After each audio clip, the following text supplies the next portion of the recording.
Welcome to the Cyber 24 podcast, the weekly pod dedicated to helping business and governmental leaders better understand the often intimidating topic of cybersecurity so you can make better decisions for your organization. My name is Marty Carpenter of 24/9, and I work in strategic communication, public affairs, and government relations. This week, we are discussing the massive data breach at T-Mobile, and here's what we know. Last week, T-Mobile was hacked. 54 million users had information compromised. Only about 7.8 million of those are current postpaid customers.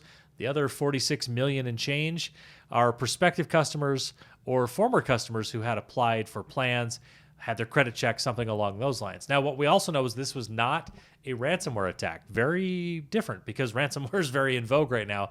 T-Mobile hackers did not lock up systems and they did not demand payment. They just took the data and they are selling it on the black market for somewhere around $270,000, according to reports. Now, the Wall Street Journal points out that records on postpaid customers and prospective customers include first and last names, dates of birth, social security numbers, and driver's license information. They do not include passwords or PIN codes, so that is good information. We're going to break this all down with our guest expert this week, Mike Hussey of the Utah Division of Technology Services. He's the former CIO for the state of Utah. We'll get his insight on the hack and steps that you should take to make sure your business isn't as vulnerable as T-Mobile was. Here's our conversation with Mike Hussey. All right, Mike Hussey back in on the podcast with us. Mike, thanks for taking some time and being a friend of the pod, as always. Hey, thanks for having me, Marty. I always love being on the pod and enjoy the many benefits that come to me as being on the pod. Yeah, and thank goodness that when I called you to see if you'd join us on the show, that you have a phone that's not run by T-Mobile, because then you would have been hacked. That's the big thing going on in cybersecurity over the last week or so, is this T-Mobile hack, and we kind of did a little info off the top of the show to make sure people understand the scope of it. But, you know, in essence, Mike, 54 million people have had their data breached in this T-Mobile hack. At last count, T-Mobile had like 102 million users in the country. Interestingly, not all 54 million of those people who had their data compromised in this hack are with T-Mobile, which brings us to some interesting questions. So let's start first with the hack. We know very little about it, so I'm wondering what you can tell me about it, how someone may have gone about this, what the vulnerability was, or if not, why don't we know anything about this? Because we usually know at least something about a hack by this point. You know that's interesting. You're right. I haven't heard a lot about how the hackers got a foothold there. It was really maybe it's being tight-lipped. Maybe T-Mobile doesn't know yet. But I think they're probably still going through all the forensic data, trying to understand themselves what happened. The indicator was, hey, this data is for sale, and if you want to buy it, it's all this T-Mobile data. And I think my supposition is that's when T-Mobile really was on alert that their data was out there. So I don't know that they know everything yet, but there's some indicators, I think, as to what data was in there. You talk about the date of birth, the social security numbers, the address, those kinds of things that were in there. And so I think that gives you a little bit of an understanding of what their foothold was, but you really don't know exactly how they got in, what the exposure was, if it was a phishing thing or if they didn't patch a system. Really, we don't know yet. And so that's going to be really interesting when we learn about what comes out and how it happened. Interestingly, they just merged with Sprint. Sometimes when you're merging multiple systems together, you get these vulnerabilities that you're unaware of, and I think that may have led to a challenge for them. I honestly don't know, but I've seen it myself where you merge all these large systems together and you miss something, and that may have been the case here. I really don't know, but I'm sure we'll be hearing in the very near future. Yeah.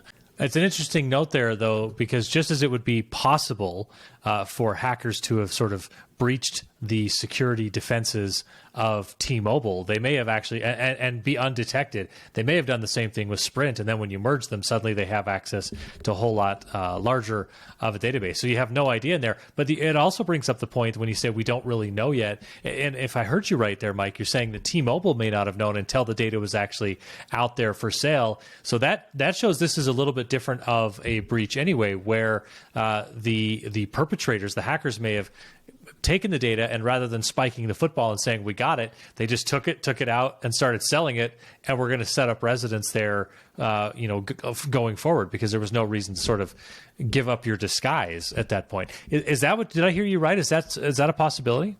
Very, very likely. Oftentimes these bad actors do such a good job of staying covert, especially when they have a foothold. They're trying to say, hey, we're not going to play our hand yet until we can very carefully see what we have access to, what data we might be able to exfiltrate from these systems, and then start to get a better understanding of what value they have. And if they're done, that's when they start selling the data. So they could have had a foothold for months. Who knows? As long as they can stay covert and hide their tracks, they might have been there a little while. And again, once the data is being sold, of course, T-Mobile's on notice. Yeah, it also might just be a matter of ransomware has been so commonplace over the last couple of years that we're accustomed to businesses finding out right away that they have a problem because they've been hit with ransomware, and that comes with someone asking you for money to get your systems back open. And in this case, from what we're hearing, it's not a ransomware attack. There was no threat to lock up systems.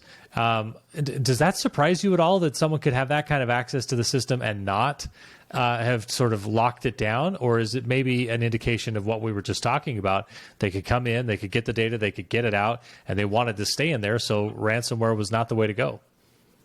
And that may kind of let us know what T-Mobile was dealing with, because they did not have the ability to lock up the systems that would then provide a ransom to these bad actors. And so maybe their only option was exfiltrate the data. And we're so used to talking about ransomware attacks and these 1-2 punches that you lock up the system and then you sell the data, or you leverage the data as a way to pay the ransom. If you can't get that foothold that you need to lock up the systems with ransomware, then hey, you just go with what you got. And I'm sure that's what these guys did, is just say, hey, we've got this data. We can't figure out any other way to lock up the system to demand a ransom. So we're just going to sell this we're going to make $270,000, and we're going to call it good. So I think that's probably what they had. And it just basically told us that's the foothold that these bad actors had, and that's what they could get. So I think that really tells a little bit about what T-Mobile was dealing with. I mentioned briefly that of the 54 million people who had their data compromised, not all 54 million are T-Mobile customers, which I found really interesting. And what that leads us to understand is that T-Mobile was collecting data on people who were applying for credit or having their credit checked so they could get an account with T-Mobile, who may or may not still be with T-Mobile, may never have actually signed up for a service plan with T-Mobile, just went so far as to have credit checked.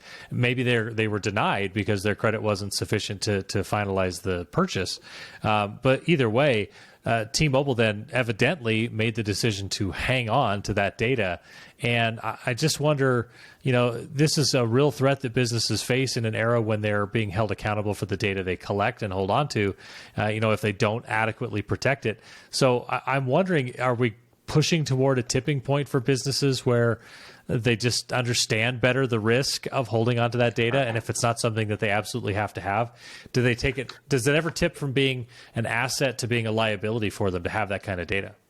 Well, you're right. I mean, you can tell by what the data that was for sale, like we were talking about, name, social security number, driver's license, date of birth, address, those kind of data elements that were for sale by the hackers certainly lead you to believe that these are people that probably applied for credit or at least did a credit report on those potential customers, and then they did hang on to the data. Interestingly, the state, we had an issue with some Medicaid data, and oftentimes the health provider was just wondering if this person qualified for Medicare, and in fact, sometimes they did, sometimes they didn't, and that data was still in there that that we had a challenge with. And so, it is kind of, back in the day, it was kind of just what you did. You had, hey, these people applied for credit, they didn't get credit, they're not a customer, but we hung on to to the data. And so maybe this really is a shot over the bow to say, hey, maybe we should start scaling back and only have the data we need, and start not worrying about, hey, do we really need Marty Carpenter's mother's maiden name, or do we really need Marty Carpenter's first pet's name? Those are the kinds of things that we really got to start evaluating what you need and what you don't need. And now that companies are starting to see the challenges that come up with hanging onto that data, do we really need it? And I think that's really the shot over the bow that I'm talking about. And hey, it's just a good time to reassess the data, why you're collecting it. Sometimes it's marketing data. So if there's people that have applied for credit, they didn't get it with T-Mobile, but then another promotion cycles around, and maybe they have a marketing opportunity for some of those folks. I don't know the business need, but I could see opportunities for T-Mobile wanting to hang on to that. But again, then you weigh the pros and cons of having that data there. Yeah. You would think maybe on the side of caution, keep the name, keep the email address, keep a phone contact, lose the social security number, because that's something that you may not want to be responsible for getting rid of. Time to take a break, but first a reminder that Cyber24 is presented each week by our friends at Valcom. Valcom is a Utah-based IT solutions and services provider with a drive for getting IT right. From ironclad security to computing and beyond, Valcom's 35-plus years means they have the experience and the expertise to help your business from the desktop to the data center. Check them out at VLCM.com. Back with more on the Cyber24 podcast and our conversation with Mike Hussey, presented by Valcom, right after this. If you're looking for protection from uncontrolled access, Salto can deliver the perfect solution, tailored to your exact requirements to provide you with all the security, convenience, and control you need. With Salto, you install access control in a wire-free environment, so there's no need to hardwire the building. Because Salto works on a virtual network, you can enroll or replace a lost key within seconds, making reprogramming and rekeying a problem of the past. See how Salto can make your access control and building security simpler and safer at vlcmtech.com/Salto. That's vlcmtech.com/SALTO. You've all seen the headlines. Every 39 seconds, there's a new attempted cyber attack in the U.S. As the threat landscape becomes more complex, the need for security operations is greater than ever before. It's time to put experts in your corner. For something as important as your organization's security, having a named engineer and analyst paired with you is critical. Arctic Wolf is a leader in security operations, utilizing a cloud-native security analytics platform to deliver security operations as a concierge service. Arctic Wolf's Security Operations Center as a service is always on guard, with security experts monitoring your environment 24/7. Don't become the next headline. Learn more about Arctic Wolf's redefined cybersecurity approach at vlcmtech.com/arctic-wolf. That's vlcmtech.com/arctic-wolf.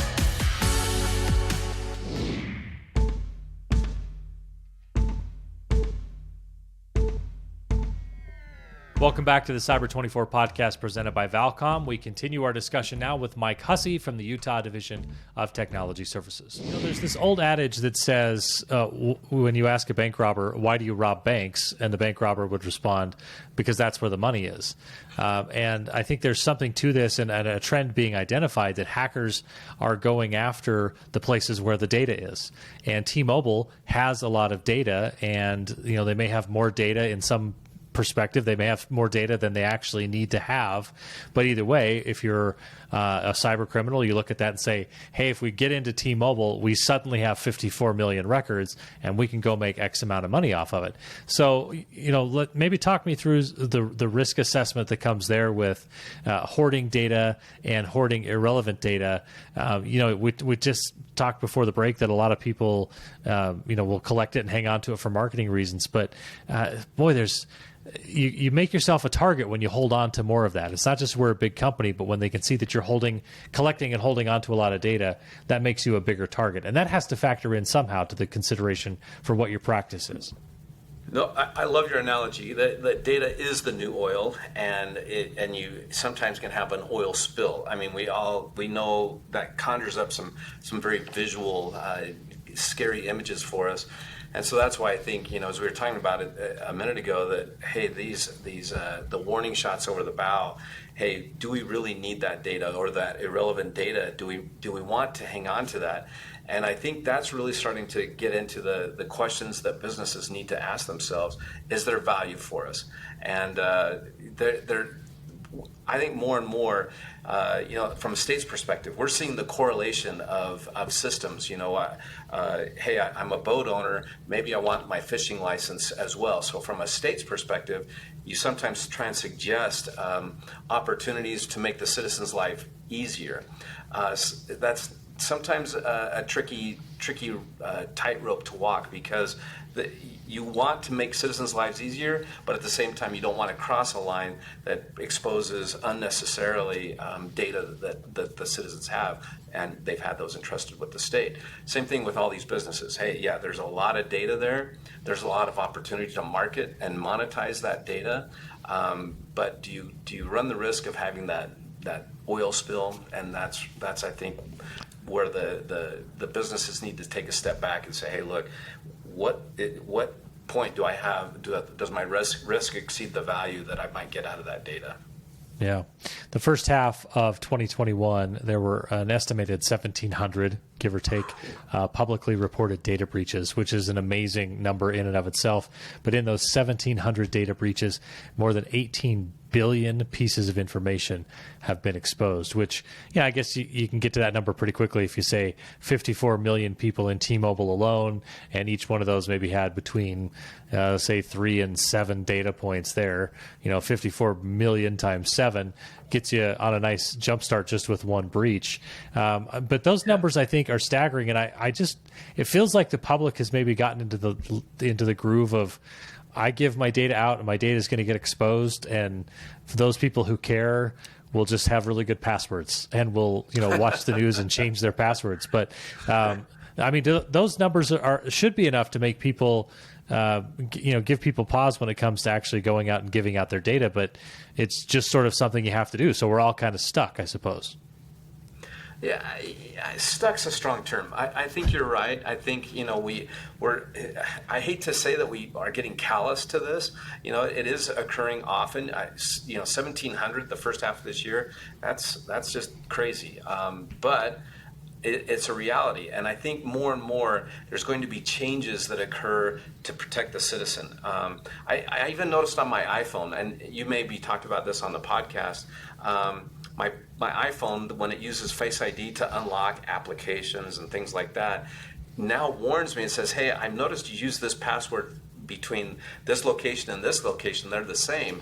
Do you want to change one of them? And so there's starting to become an awareness and some assistance for some of those maybe lay users that probably are a little more casual about the security around their data. And so I think that Apple and others will start to help augment and fill in some of those voids for some of those users. Hey, I don't want to remember another password. I'm just going to have one password for everything. Of course, the pods recommends you don't. But just to say, hey, you might want to consider using a strong password, just, that they recommend these crazy passwords and just let your face unlock it.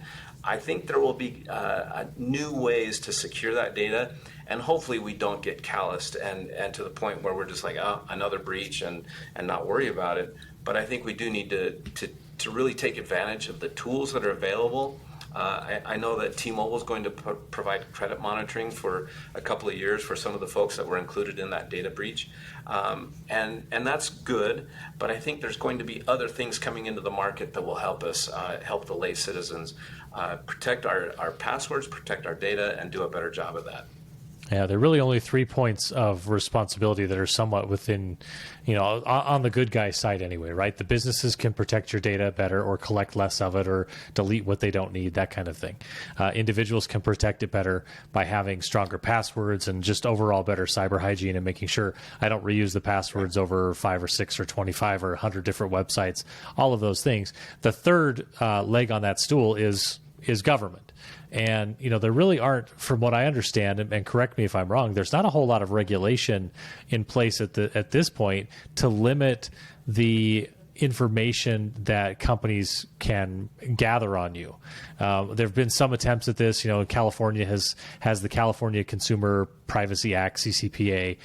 Europe has been sort of out there in front of the issue a little more than in the U.S. I don't think we've had really anything in Utah that's discussed that, though there have been some bills on this. I'm just wondering, we live in a pretty low regulation state, and sort of the government tries to stay, off your back, out of your wallet kind of a thing. But, where this is a matter of consumer protection, I just wonder if there will ever come a time when Utah may be a little more likely to have some regulations in place, or am I off base and those are in place right now? There's no other states have done what California has done with the CCPA. I think that many states are eyeing what California has done on that front, and I think they're looking internally to say, hey, do we want to do something like the CCPA and take that on in the state? One of the things that Utah has done recently is we hired a chief privacy officer. That was in statute, and there's going to be two. There's one that's going to be on the executive side, in the governor's, reporting up to the governor's office, and then the other one will be up in the auditor's office. Again, looking out for the consumer, saying, hey, is the state handling the data properly? Are we handling the data we need to handle? There may be come a day where when two different state agencies are trying to share data to make the experience a little easier on the citizen, and we might just have to ask the citizen, hey, is it okay that this agency A, shares that data with agency B? And again, to just make it easier on you. Or, hey, you can keep them separate and it's up to you. I don't know the direction they'll go, but I think that there is a lot of focus on this now, and you're right, with what's going on in Europe and now California, I think that more and more people are starting to take privacy serious, and that data that's there. What I think you'll see too under the CCPA, you can, it doesn't say what you can save, can and can't save or ask the citizen for, but it does say that the citizen has the right to remove their data from your system. And so if you're collecting cookies and other things like that, you'll always see those things that pop up on browsers that say, hey, we are now collecting data on you. That was a lot of what the CCPA-esque stuff does, or the things from Europe that are helping its citizens to kind of say, hey, your privacy is important. Even to the point where, I don't know if you remember, where you have a bad guy that did some bad things, and they have that guy's cell phone, and they took, the authorities took that phone to Apple, said, hey, we need some help in locking this phone. We think there's some really good data that might help us break this case. And Apple wouldn't do that. They said, no, privacy is going to trump everything here. And so anyway, it's really interesting that privacy is now coming to the forefront and really making some headlines. And I think you'll see more and more states, more and more businesses take privacy seriously. All right, our thanks to Mike Hussey for his great insight and being a guest and a friend to the pod. As we wrap up for this episode, I want to thank our sponsors at Valcom. At Valcom, you get much more than a dedicated IT retailer. They become an extension of your IT team. So whether you're a startup or an enterprise, Valcom has the technical sales and engineering expertise to make your business more effective and more productive. Check them out, VLCM.com. That's VLCM.com. Also want to pass along special thanks to our supporting partners at the Utah Division of Technology Services, the Kempsey C. Gardner Policy Institute at the University of Utah, our friends at Secuvant, plus the Utah Attorney General's Office and the Utah Department of Public Safety. You can follow us on Twitter at cyber24_, or you can follow us on Facebook. Hey, hit us up in either place. Let us know what you think, or if you have a topic you'd like to discuss. You can also rate and review the podcast on Apple Podcasts. We love those 5-star reviews. Thanks, everyone. Have a great week and stay safe online.